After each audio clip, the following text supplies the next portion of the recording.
2022년 4월 예수님의 메시지 말씀, 총정리 말씀, 영광의 비전, 사도행전 27장 24절에서 25절. 바울아, 두려워 말라. 내가 가이사 앞에 서야 하겠고 또 하나님께서 너와 함께 행선하는 자를 다 내게 주셨다 하셨으니 그러므로 여러분이여 안심하라. 나는 내게 말씀하신 그대로 되리라고 하나님을 믿노라. 바울과 함께 행선한 사람들은 참 축복받은 자들이다. 바울은 풍랑 속에 죽을 사람이 아니었기에 바울과 함께 행선한 사람들 역시 죽을 수 없는 운명이 된 것이다. 한 가정이, 한 도시가, 한 나라가 아무리 심각한 풍전 등화의 위협 속에 있다 할지라도 그 속에 휴거 신부가 된 노아 한 사람, 아니 소수의 휴거 신부들이 있다면 그 가정은 파탄나지 않는다. 그 도시는 망하지 않는다. 그 나라는 무너지지 않는다. 바울은 로마 땅을 밟아야 할 몸이었고 가이사 앞에 서야 할 운명이었기에 풍랑 속에 침몰당해 죽을 사람이 아니었다. 자신에게도 바울처럼 죽음조차도 가까이 할 수 없는 선명한 예루살렘성을 향한 신부로서 비전이 있는가다. 나 자신에게도 확신이 있다면 그날에 나 자신의 이름 불러주실 때에 아멘 할 수도 있는 믿음이 있어 주님 공중휴거로 호련히 변화되어 공중으로 끌어올려 공중에서 주님을 영접하고 그 품에 안기는 영광의 꿈이 이루어질 것이다. 이 영광의 꿈이 내 자신 안에 있다면 자신이 속한 가정과 도시와 나라는 결코 망하지 않을 것이다. 그러므로 자신에게 휴거 신부로서 예루살렘성으로 들어갈 수 있는 영광의 비전을 주신 주님께 감사해야 한다. 휴거를 소망하며 사모하는 자는 당연히 주님 품에 안기게 될 것이기 때문인데 나 자신의 영광의 꿈인 이유는 주님이 자신 삶의 전부이시기 때문이다. 주님의 존재 자체가 나라는 자신의 꿈이며 비전인 것이다. 주님 없이는 이 땅에서 누리는 모든 축복들과 열매들이 아무것도 아님을 아는 것이다. 오직 주님만이 자신의 상급이며 자신의 꿈이며 자신의 영원한 비전이 된 것이다. 그래서 주님 공중휴거 때에 주님 품에 안기는 것에 확신을 가지고 감사와 기쁨이 넘치는 삶을 향하여 표대를 삼고 살아가는 것이다. 주님 만날 생각하면 이 땅에서 좀 부족해도 삶이 생기가 돌 것이다. 누가 알아주지 않아도 상관없다. 주님께서 내가 너를 아노라고 하시며 주 품에 안아주시면 그것으로 만족하면서 충만한 천국의 삶을 살 것이다. 오늘 일하는 하루가 감사와 감격이 넘칠 것이다. 그러므로 비록 이 땅에 살고 있지만 새로운 피조물로 사는 것이다. 고린도후서 5장 17절 그런즉 누구든지 그리스도 안에 있으면 새로운 피조물이라. 이전 것은 지나갔으니 보라 새 것이 되었도다.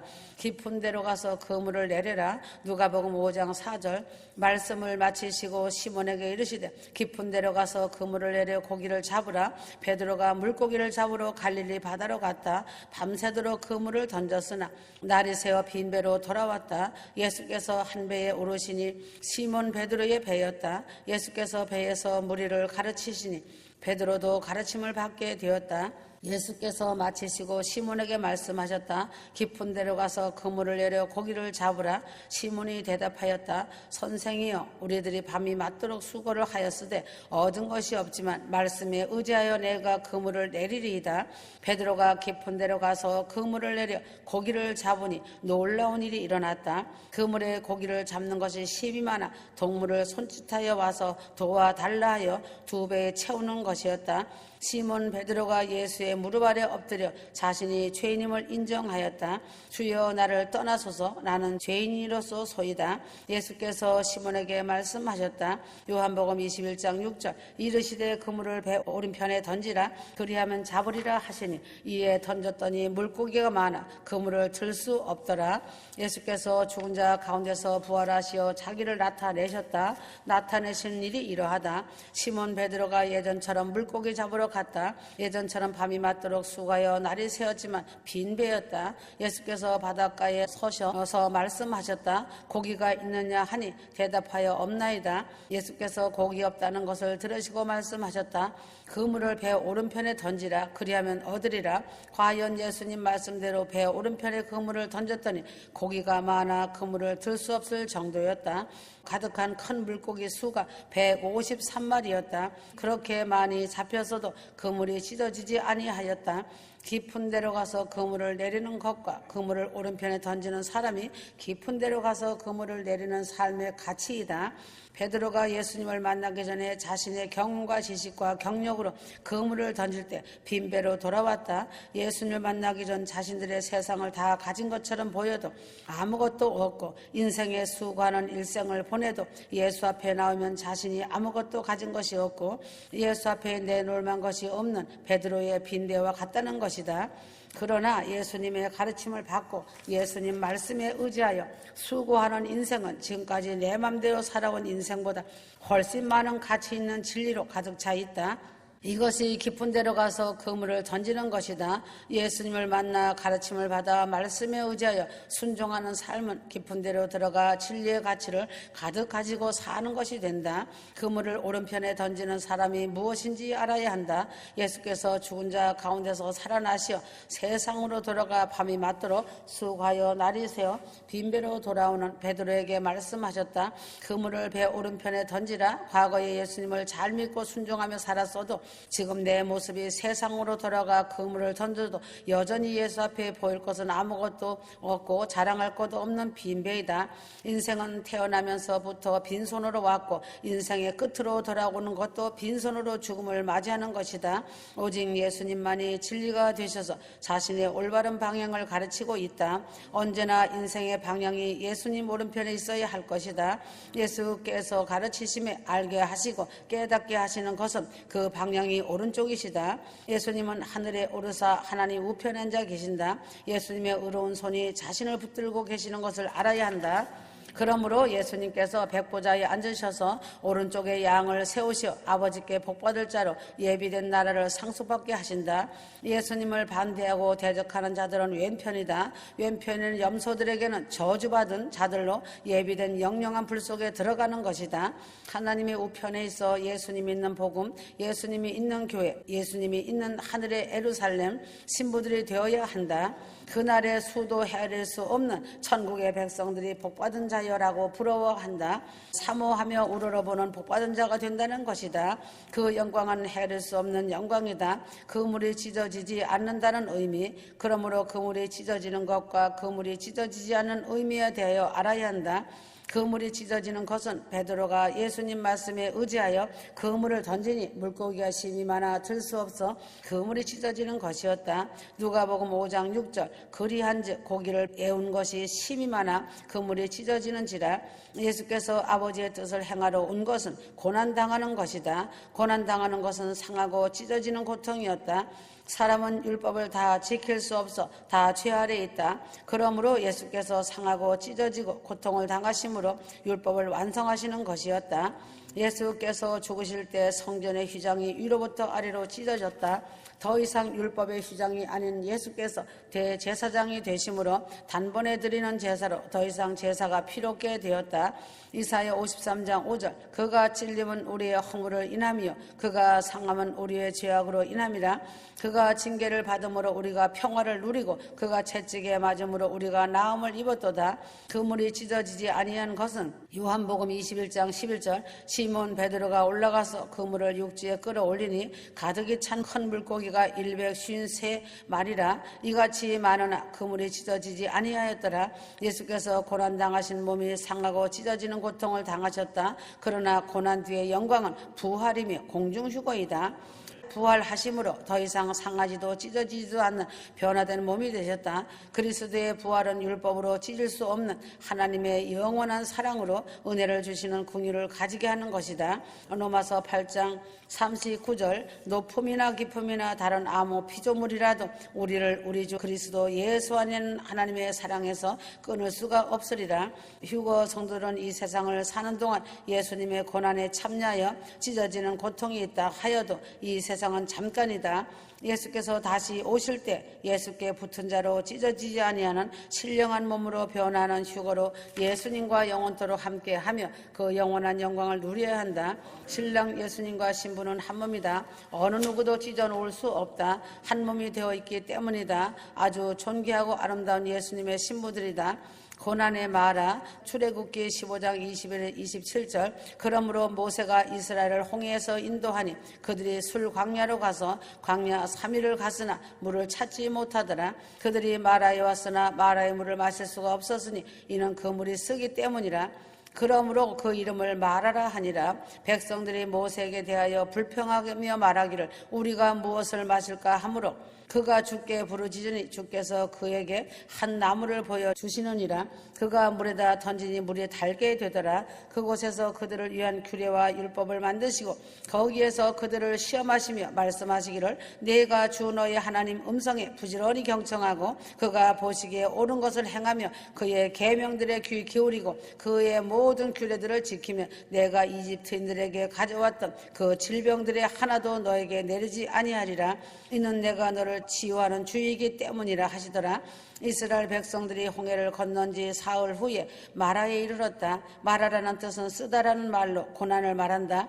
광야 3일이면 물이 이미 다 떨어지고 그 무더운 사막에서 물이 떨어지니 목이 타고 힘이 빠지고 땀이 많이 나니 탈수가 되는 지경에 이르렀다. 이때에 마라에 이르니 물이 있었다. 모두들 물을 보고 달려가 마시니 물이 써서 먹지 못하고 보고도 먹지 못하는 문 앞에 서서 모세를 원망하기 시작하였다. 그러나 인생은 마라에 이를 때가 있다는 것이다. 쓰디쓴 경험을 하고 앞으로도 못하고 뒤로도 못 가고 심장이 마르고 타는 것 같은 때가 있다. 어찌 하나님이 계시다면 이럴 수가 있을까 하는 생각이 들 때가 있다는 것이다. 물은 쓰고 인생의 고난은 격심하고 뜨거운 햇볕은 내리쬐고 참으로 견디질 못할 지경에 이를 때가 있다. 고난의 이유, 고난은 그 이유가 있다. 왜인가? 연단하기 위해서다. 인생은 편안할 때 하나님을 멀리하고 온갖 죄를 짓기 쉬우나 고난의 풀무 속에서는 온갖 잡동사니 찌꺼기는 다 불에 타고 가장 순수한 원행만이 남는 것이다. 그러나 고난의 풀무 속에 들어갔어도 잡동사니 찌꺼기를 버리지 않는 한 고난은 계속되는 것이다. 시편 12장 6절, 시편 119편 71절. 하나님이 쓰시는 선지자나 사도들은 7년에 3배, 6배 이상씩 고난의 풀무를 통과시키기도 한다. 하나님 앞에 생명을 내어놓을 때까지 단련하기도 하신다. 그 시대마다 쓰시는 하나님의 사람들을 풀무에 집어넣으시고 모질게 연마하신다는 것을 알아야 한다. 하루아침에 그냥 불러 쓰는 것이 전혀 아니다. 휴거 성도는 천국의 영광이 크기 때문에 하나님이 주시는 고난을 감사함으로 받고 하나님 뜻에 맞도록 삶을 고쳐가면서 살아가야 한다. 의인의 고난은 반드시 손해가 아닌 내게 유익을 가져다 주는 축복임을 알기 바란다. 휴거 성도를 특별히 귀히 쓰시기 위하여 고난을 주신다. 하나님의 영광을 위하여 내가 사용될 때 고난을 받게 된다. 고린도후서 11장 23절. 사도 바울의 고난과 고통을 기록해 놓은 글이다. 40에 하나 가만매를 5번이나 맞고 3번 태장으로 맞고 돌로 맞고 등 고통의 연속이었다. 죄를 지음으로 징계를 받고 고난을 받았다면 고난에 상급이 없지만 그리스도의 일 때문에 하나님의 일로 인하여 내가 고난을 받은 것은 반드시 하나님께서 보상을 하여 주신다는 사실이다. 욥이 하나님을 잘 섬겼지만 하나님의 영광을 위한 고난을 받은 후에는 갑절의 보상을 받았다. 욥기 23장 10절. 하나님의 영광을 인하여 당하는 고난을 참고 인내의 믿음을 지키면 천국의 큰 보상이 반드시 있다. 그러므로 성도의 영광은 십자가 고난 후에 온다는 것을 알아야 한다. 누가복음 12장 6절. 하나님의 허락 없이는 참새 한 마리도 무고에 떨어지지 않고 성도의 머리카락 하나도 하나님의 허락 없이는 이유 없이 떨어지지 않는 것이다. 야고보서 1장 2절에서 4절. 휴거 성도는 인내로 하나님이 주시는 이 십자가의 고난을 참아내고 이겨야 한다. 그러므로 큰 영광은 십자가 건너편에 있는 것이다. 하나님의 나라에 들어가려면 십자가의 고난을 이긴 사람들만이 들어가게 되는 것이다. 죽음을 보지 않고 극한 대환란 전에 변화체를 입고 휴거되어가는 그 영광은 자신의 목숨과도 바꿀 수 없는 최상의 영광이다. 이 세상 어떤 것과 바꿀 수 없는 영광이다. 휴거 성도들은 자신의 죄 때문에 못난 성품 때문에 고난당하고 연단받지 말고 의롭기 때문에 또한 하나님의 말씀대로 말씀대로 살기 때문에 고난을 당하는 성도가 되어야 한다. 하나님 앞에 아름다운 선을 행하면서 하나님의 영광을 위하여 고난당하면서 천국에서 많은 상급받기를 바란다. 그러므로 하나님의 말씀대로 삶을 살아가는 자는 고난과 핍박도 당하지만 아름다운 선을 행하면서 살기 때문에 열매 맺는 삶을 살고 있다. 이런 성도는 성령 충만, 기름 부음 충만한 성도이다. 축복의 마라 되는 조건, 그러나 고난의 마라가 축복의 마라로 되는 조건은 여호와께 부르짖어 기도하는 것이다. 출애굽기 15장 25절에 그 책임을 지고 가는 모세가 여호와께 부르짖었더니 고난의 마라가 축복의 마라로 변하는 것이다. 이스라엘 백성은 원망만 할 줄 알았지 기도할 줄 몰랐다. 눈에 보이는 환경에 웃고 우는 사람은 기도를 모르고 원망 불평만 한다. 모세는 40년간 연단받은 종이고 하나님의 능력과 기적을 맛본 지도자이다. 민족의 지도자는 마라에 이르렀을 때 여호와께 부르짖어 기도할 줄 알아야 한다. 오늘이 이 세대의 종말을 맞아 세계적인 지도자라 할지라도, 이름을 떨치는 목회자라 할지라도 하나님 앞에 고난의 문제를 앞에 두고 더욱더 기도를 하여야 마라의 쓴물이 단물로 변하는 문제 해결이 이루어지는 것이다. 기도를 안 하는 사람에게 마라가 영원한 마라로 남아있게 되는 것이다.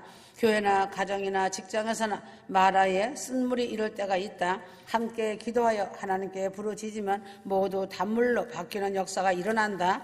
그러므로 마라에 쓴물이 이르면 합심하여 기도로 불을 붙여서 부르짖고 기도하면 교회 문제, 성도의 가정 문제, 직장, 사업 문제들이 단물로 바뀌는 놀라운 체험을 한다.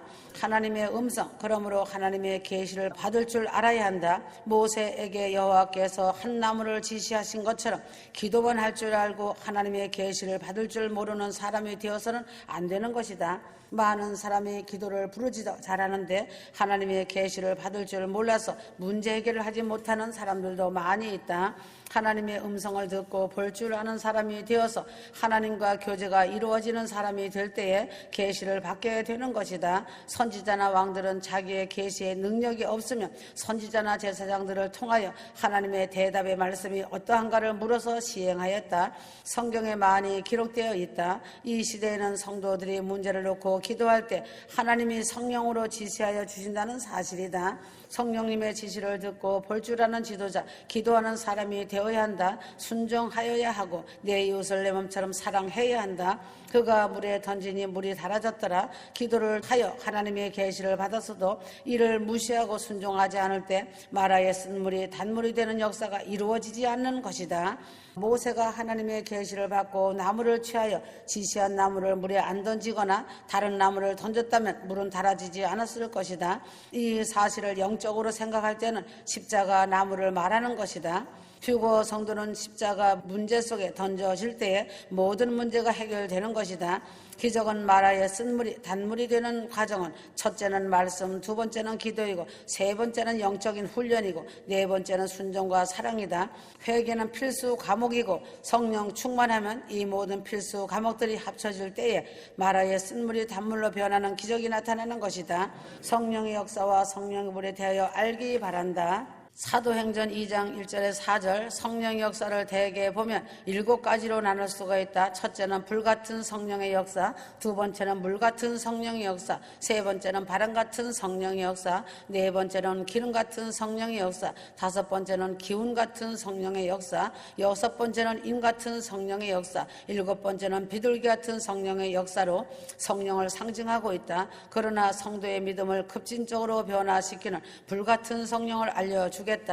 불은 열기가 강하고 뜨거운 것이다. 성령의 불도 역시 뜨겁고 열기가 있는 것이다. 성령을 받으면 신앙이 뜨거워지고 하나님을 향한 열심이 뜨거워지는 것이다. 그러므로 불은 빛이 있는 것이다. 불은 어둠을 몰아내고 세상을 밝게 밝히고 있는 것이다. 성령의 불이 활활 타오르는 자는 온 사망의 어둠을 몰아내는 세상의 빛된 삶을 사는 것이다. 성령을 받은 사람은 말과 행동이 밝아지고 정직하게 정정당당하게 말과 행동이 일치하며 대의 자기의 명분이 뚜렷하며 의롭다함을 받으면서 살아가는 것이다. 사전 5장 5절 어둠의 세계는 불의 세계이고 죄악의 세계이며 악마의 세계이다. 요한일서 1장 1절에서 5절 하나님은 빛이시기 때문에 어둠이 하나도 없으신 하나님이시다. 그러므로 빛의 자녀된 지우고 성도는 어둠을 물리치면서 사는 빛의 아들이고 빛의 신부이고 빛의 용사이다. 휴고 성도가 하나님의 아들이라 하면서 어둠의 일을 하면 마귀의 자녀이고 거짓말하는 사람이다.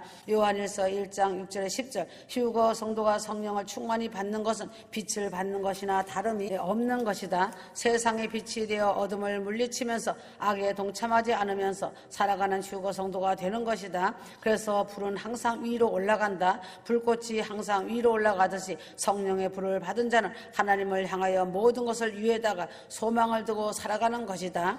골로새서 3장 1절에 2절 식물은 머리를 땅에다 박고 있어야 살 수가 있고 동물은 전진하여야만이 살 수 있고 사람은 위를 바라보아야만이 살 수 있는 것이다. 그리하여 머리를 항상 하나님을 향하여 두고 소망 가운데서 오직 순종과 사랑으로 살아가길 바란다. 성령 받은 사람은 항상 마음과 생각이 하나님을 향하여 하나님께 영광을 돌리면서 삶을 살아가는 신부이다. 위의 것만 생각하고 땅의 것을 생각지 않고 살아가는 사람이 성령 받은 자의 모범인 것이다. 그러므로 불은 계속 번지게 되어 있고 또한 그 번지는 에너지 힘도 매우 강력하다. 세상에서 보면 작은 불꽃 하나가 온 산을 태우고 번져나가면서 큰 산 작은 산으로 향해 큰 인명 피해와 재산 피해까지 번져간다. 이처럼 불이 번지듯이 오순절날 예루살렘에서 시작된 성령의 불길이 온 세계에 번지고 있다. 성령의 불을 받은 사람들이 복음 전파로 선교사로 이웃 사랑으로 온 세상을 향하여 참되게 사역하고 있다. 그러나 성령을 받지 못하고 자기 생각으로 사역하는 자들이 많이 있다는 것이다. 그래서 많은 문제가 일어나고 있다는 것이 사실이다. 그러나 불은 힘을 낸다. 자동차도 기차도 군함이나 상선도 비행기도 모두 불을 이용하여 힘을 얻고서 날고 달리고 있는 것이다. 아멘.